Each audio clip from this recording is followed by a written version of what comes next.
Hello guys, तो स्वागत है आप सभी का पीएस एक्सप्लेन चैनल में। तो लास्ट एपिसोड में हमने देखा था कियान बोल रही होती है ली फैमिली से जुड़े हुए हर एक बंदे को मैंने कंपनी से बाहर कर दिया है, इससे अब टोनी स्टार्क ना मेरे ऊपर बहुत ही भरोसा करेगा।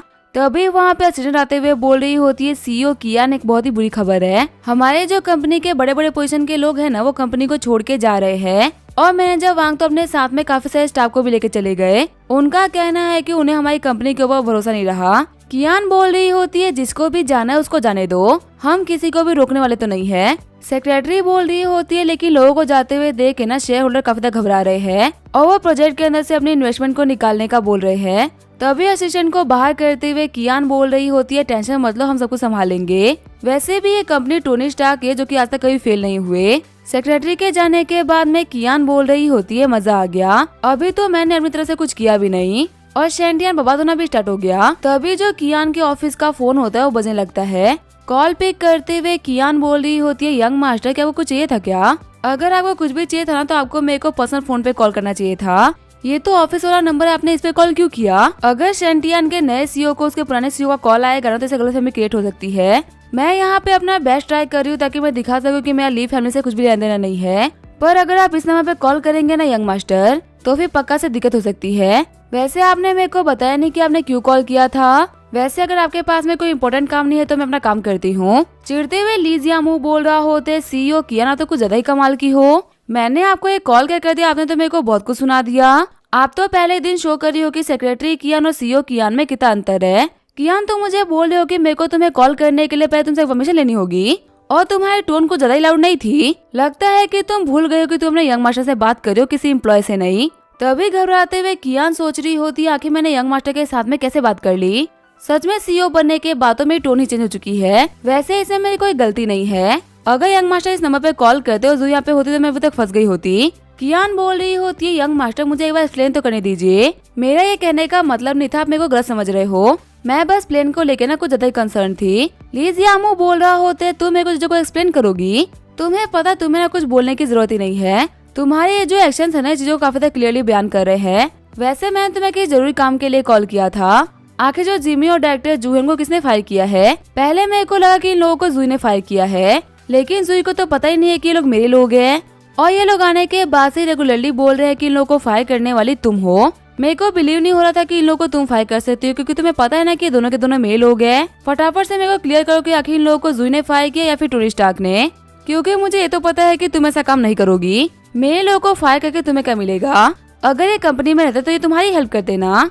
कियान बोल रही होती है यंग मास्टर वो लोग ना गलत नहीं बोल रहे, सच में उन लोगों को मैंने ही फायर किया है, लेकिन ऐसा नहीं है कि मैंने उन लोगों को बेवजह फायर कर दिया, मेरे पास में ना उन लोगों को फायर करने की अपनी एक वजह है।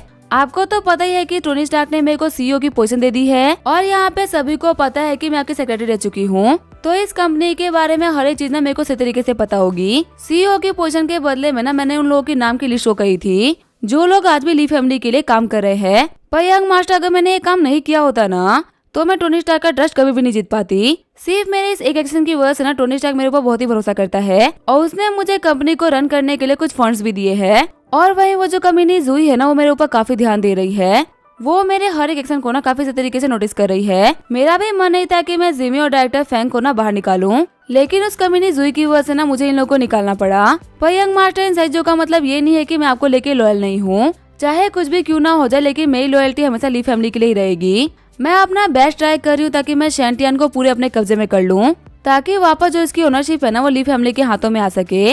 मेरा इन लोगों को निकालने के पीछे ना और कोई मोटिव नहीं है, और वैसे भी जब मैं कंपनी को पूरी तरीके से कैप्चर कर लूंगी तब तो ये लोग वापस आ सकते हैं ना। ली जियामू बोल रहा होते देखो मेरे पास में कोई ऑप्शन तो बचा नहीं है, तो मेरे को कैसे भी करके तुम्हारे ऊपर भरोसा तो करना ही पड़ेगा। बस मैं आशा करता हूँ कि मेरे इस भरोसे को ना तुम उस कुतिया जुई की तरह तोड़ो मत, क्योंकि तुम्हारी बेस्ट से ना एक तो गदा निकल चुकी है और मेरे को तुम्हारे ऊपर बिना कुछ खास भरोसा तो है नहीं। मेरे जितने भी लोग थे ना तुमने उन सभी लोगों को बाहर निकाल दिया, अब तुम कंपनी में क्या कर रही हो क्या नहीं मुझे क्या पता।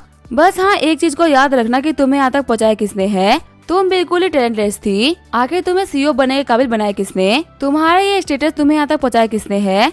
और अगर तुम्हें सब कुछ याद रहेगा ना तो शायद तुम हमारी ली फैमिली को कभी भी धोखा नहीं दोगी, और फिर भी अगर तुम उस कुतिया जुई की तरह मुझे धोखा देती हो ना तो याद रखना वो कुतिया जुई तो बच गई लेकिन तुम नहीं बचोगी। तुम्हारा अंजाम मैं इतना बुरा करूंगा कि तुम सोच भी नहीं सकती। तो इसी वजह से अगर तुम्हारे दिमाग में धोखा देने का कोई ख्याल भी हो ना, तो उसको अपने दिमाग से बाहर निकाल देना, क्योंकि ये तुम्हारे लिए ना बिल्कुल भी सही नहीं है। तभी कियान बोल रही होती है, हाँ यंग मास्टर, मैं ना आपके लिए बिल्कुल रॉयल डॉग की तरह काम करूंगी। जियामो बोल रहा होता है, यही तो दिक्कत है, तुम लोग डॉग्स ही तो हो, जहाँ ज्यादा बिस्किट मिलता है ना वहीं पे भाग जाती हो। कियान सोच रही होती है, मैं यहाँ पे ली फैमिली के लिए टोनी स्टार्क के सामने अपनी बॉडी तक को सर्व करने के लिए तैयार थी। जो जूही है वो मेरे को बिल्कुल भी भरोसा नहीं कर रही और हमेशा मुझे शक की नजरों से देखे जा रही है। जब भी वो मेरे को देख रही है ना, मुझे बहुत ही गंदे वर्ड्स बोल रही है और मुझे पर्सनली जूही बिल्कुल भी नहीं पसंद। मैं अभी जिन भी लोगों के साथ मैं काम कर रही हूँ ना, वो सभी के सभी मेरे दुश्मन है और जिसके लिए मैं काम कर रही हूँ मेरे ऊपर भरोसा ही नहीं करता। यंग मास्टर, या फिर तो आप बदल चुके हो या फिर शायद से यही आपकी रियलिटी है जो कि मैं देख नहीं पाई, और शायद से जूही ने ये देखा था जिसकी वजह से वो हमारे साथ में रह नहीं पाई। सीन चेंज होता है, शंघाई के टोंगसन रिबेलिया का सीन दिखाया जाता है। गेट खोलते हुए जीलू बोल रही होती है, बदर टोनी और वांग आप दोनों वापस आ गए। वांग, मुझे बताओ कि आखिर तुम्हें किसे किडनैप किया था? जब से मुझे पता चला कि तुम किडनैप हुई हो मैं तो काफी घबरा गई।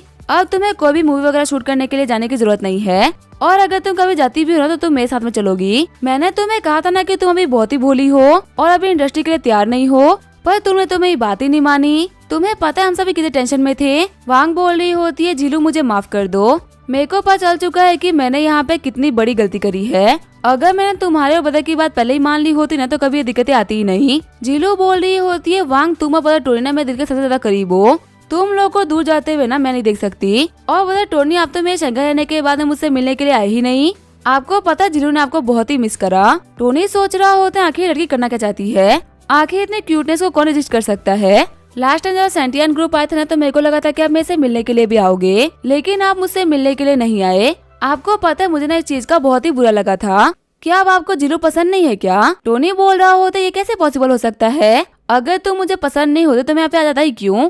जीलू शायद से कोई और नहीं जानता होगा, लेकिन तुम्हें तो पता है ना कि मेरे तुम्हारी क्या वैल्यू है। तभी शर्माते हुए वांग बोल रही होती है, बदर मैं जा रही हूँ अपना कमरा साफ करने के लिए। वैसे भी मुझे अपना रूम साफ किए हुए ना काफी सारा टाइम हो चुका है। टोनी सोच रहा होता है अभी ये जस्ट यहाँ पे आई है, इसे थोड़ी देर के लिए रेस्ट करना चाहिए था और ये कमरा साफ करने के लिए चली गई। जीलू बोल रही होती है, बदर टोनी लड़कियां ना अपने कमरे को गंदा नहीं देख सकती। वैसे आपको पता है मैंने भी ना अपने कमरे के अंदर आपके लिए गिफ्ट तैयार कर रखा है। अगर आप मेरे साथ में वहाँ पे चलोगे ना तो मैं आपको दिखाऊंगी कि मैंने आपके लिए क्या गिफ्ट तैयार किया है। आगे जो टोनी होता है वो रूम के अंदर आ गया होता है। टोनी बोल रहा होता है, गिफ्ट कहाँ पे है जीलू, मुझे फटाफट से दिखाओ ना। वैसे ही मुझे लास्ट टाइम ना बहुत ही पहले गिफ्ट मिला था, सरप्राइज गिफ्ट से बेटर ना कुछ भी नहीं होता। तभी मौके का फायदा उठाते हुए जीलू गेट को लॉक कर देती है। कमरे में इधर उधर देखते हुए टोनी बोल रहा होता है, जीलू गिफ्ट कहाँ है? लगता है ये कोई बड़ा गिफ्ट नहीं है बल्कि छोटा सा गिफ्ट है जो कि मेरे को दिख नहीं रहा। आखिर तुम मुझे कब तक वेट कराने वाली हो? वैसे तुम कौन सा परफ्यूम यूज करती हो? तुम्हारे कमरे में तो बहुत ही कमाल की स्मेल आ रही है। तभी जीलू बोल रही होती है, बदर टोनी एक बार इधर तो देखिए ना। तभी टोनी पीछे मुड़ते हुए काफी शर्मा जाता है। टोनी सोच रहा होता है आखिर लड़की कर क्या रही है। जीलू बोल रही होती है, बदर टोनी आपका गिफ्ट मैं हूँ, आपको ये गिफ्ट कैसा लगा? टोनी बोल रहा होता है, इससे अच्छा गिफ्ट ना हो ही नहीं सकता, ये मेरी पूरी लाइफ का सबसे बेस्ट गिफ्ट है। ये बोलते हुए टोनी जीलू को किस कर लेता है। सीन चेंज होता है, हम देखते हैं वांग को जो कि अपने कमरे से बाहर आ गई होती है। वांग सोच रही होती है अपना पूरे के पूरे 10 मिनट हो चुके हैं, पक्का से जीलू और बदरना एकदम नॉर्मल हो गए होंगे। इन लोगों की लबी डबी बातें सुनकर तो मुझे बहुत ही शर्म आ रही थी, लेकिन जैसे वो लिविंग रूम में आती है वो देखती है कि वहाँ पे कोई भी नहीं होता। वांग सोच रही होती है आखिर वो दोनों लोग चले कहाँ गए। तभी साइड से वांग को कुछ आवाजें सुनाई देती है। वांग सोच रही होती है आखिर आवाजें कैसी है।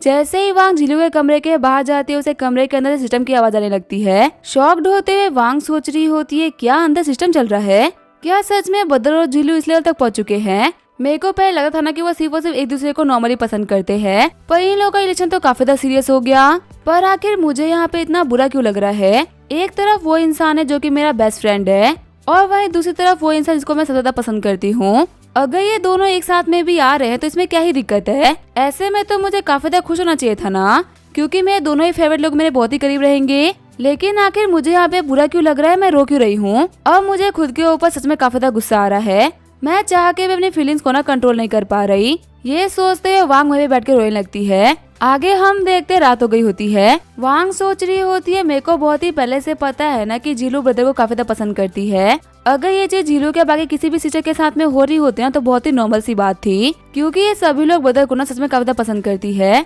और आखिर मुझे यहाँ पे बुरा क्यों लग रहा है, मैं तो ब्रदर की बहन हूँ ना। अगर मैं सच कहूँ तो मैं सिर्फ और सिर्फ एक झूठी हूँ जो कि सारी रियलिटी को छुपा के बैठी है। ब्रदर को लगता है कि मैं उनकी रियल सिस्टर हूँ, लेकिन वो नहीं जानते कि मैं उनकी रियल सिस्टर नहीं हो सकती। असली रियलिटी तो सिर्फ और सिर्फ मुझे ही पता है।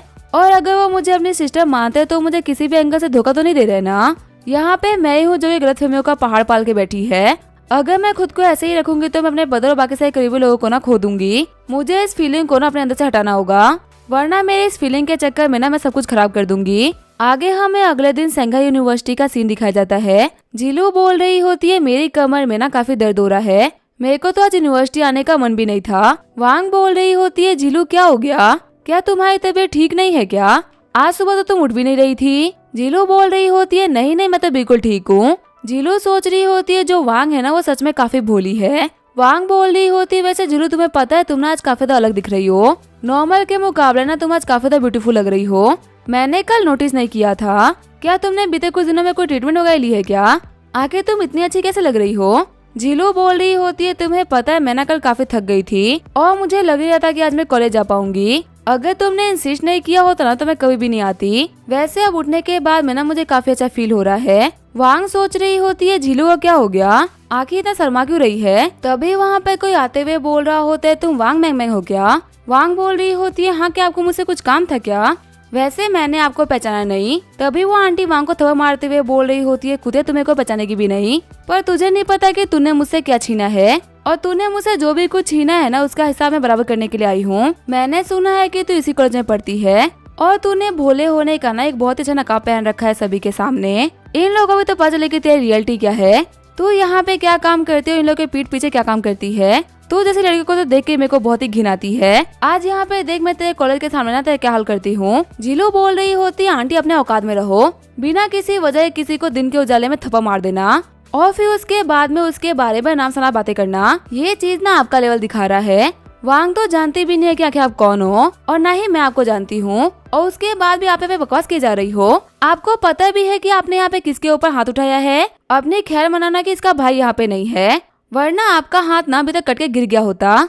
और अगर आपने अपनी इन घटिया हरकतों को कंटिन्यू करा ना तो फिर मेरे को भी एक्शन लेना होगा, और मेरा विश्वास करो अगर मैंने एक्शन लिया ना तो फिर तुम पक्का से नहीं बचोगी। वो आंटी बोल रही होती है कुतिया कही कि तुम मेरे को धमकी दे रही है। अगर तेरे को पता चलेगा ना कि तेरी इस दोस्त ने मेरे बेटे के साथ में क्या किया है, तब तुझे ही पता चलेगा कि आखिर तू कौन सी घटिया लड़की के साथ में घूमती है। और आखिर मैं भी यहाँ पे क्या ही सोच रही हूँ, एक घटिया लड़की का साथ एक घटिया लड़की ही दे सकती है ना। मेरे बेटे डू सावई ने ना इस घटिया लड़की को अपने मूवी के अंदर काम करने का मौका दिया था, वो तो बेचारा भोला था, वो इस लड़की को ना स्टार बनाने वाला था, लेकिन आखिर इसने क्या किया, इसने इसको ड्रिंक करा के उसको जान फंसाने का ट्राई करा और सिर्फ इसी की वजह से मेरा बेटा मारा गया। मुझे नहीं पता कि इसने उसको मारा या फिर इसने किसी को बुला के उसको मरवाया है, या फिर मेरा बेटा कैसे मरा, लेकिन उसके पीछे का रीजन तो यही लड़की है, क्योंकि अगर ये उसको लेके नहीं गई होती ना तो मेरा बेटा कभी मरा ही नहीं होता। तुम्हें नहीं पता कि मैं कितने गुस्से में हूँ। अभी तक ये लड़की बची हुई है, अभी तक तो मैंने कुछ किया भी नहीं है, अब जो मैं करने वाली हूँ ना वो देखने लायक होगा।